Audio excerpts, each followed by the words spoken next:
Assalamualaikum warahmatullahi wabarakatuh. Halo teman-teman, kembali lagi dengan saya Intan Octavian Putri dari kelas 12.1 nomor absen 16. Pada kesempatan kali ini saya akan menyampaikan materi mengenai puisi yang terdiri dari pengertian, struktur puisi, kebahasaan puisi, jenis puisi, dan cara membaca puisi yang baik. Jadi, apa itu puisi? Menurut Kamus Besar Bahasa Indonesia, puisi adalah ragam karya sastra yang bahasanya terikat oleh irama, ritma, matra, serta penyusunan larik dan baitnya. Secara umum, puisi juga dikenal sebagai ungkapan pikiran dan perasaan penyair yang dituangkan dengan menggunakan bahasa yang indah dengan makna yang mendalam. Selanjutnya adalah struktur puisi. Struktur puisi terdiri dari dua teman-teman, yaitu struktur batin dan struktur fisik. Struktur batin adalah unsur pembangun puisi yang tidak tampak secara langsung dalam penulisan kata-katanya. Sedangkan struktur fisik adalah unsur pembangun puisi yang bersifat fisik atau tampak secara langsung dalam bentuk susunan kata-katanya. Struktur batin. Struktur batin terdiri dari 4 teman-teman. Yang pertama yaitu tema. Tema adalah gagasan pokok yang dikemukakan oleh penyair. Lalu yang kedua adalah perasaan penyair. Perasaan penyair ini berkaitan dengan suasana perasaan penyair yang disampaikan lewat puisi. Lalu yang ketiga adalah nada dan suasana. Nada adalah sikap penyair terhadap penikmat puisi, sedangkan suasana adalah efek yang ditimbulkan pada perasaan pembaca atau penikmat puisi. Lalu yang terakhir yaitu amanat. Amanat adalah pesan dan kesan yang ditangkap oleh penikmat puisi atau pembaca puisi setelah membaca puisi. Selanjutnya adalah struktur fisik. Struktur fisik terdiri dari 7 teman-teman. Yang pertama adalah majas. Majas adalah bahasa kiasan yang digunakan untuk memberikan efek tertentu pada pembacanya. Lalu yang kedua adalah pengimajian.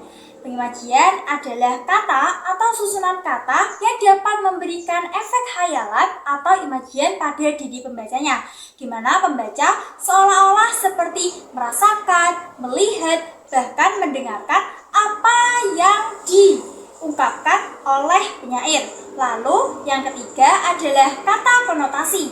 Kata konotasi adalah kata yang mengandung makna kias atau kata yang tidak sebenarnya.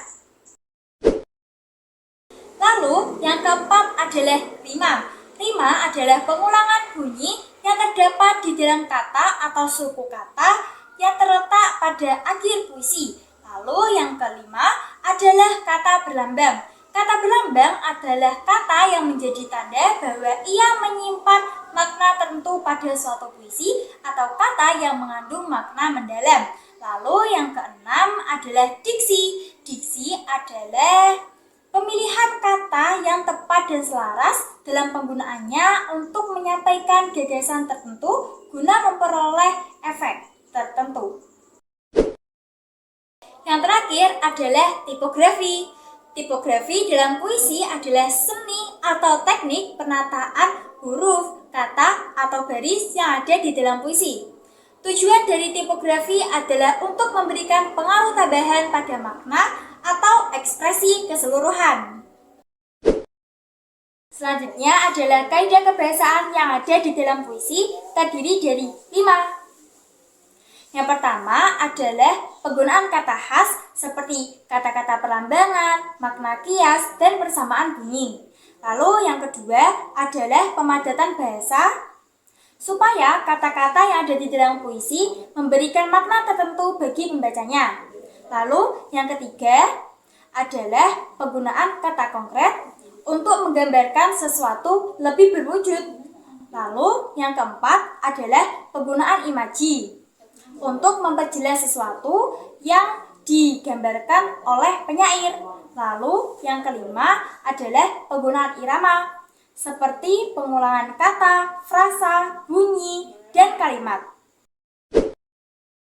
Puisi sendiri terdiri dari dua jenis, yaitu ada puisi lama dan puisi baru. Puisi lama adalah puisi yang penulisannya terikat oleh kriteria penulisan puisi. Biasanya puisi lama bersifat anonim, di mana pengarangnya tidak diketahui.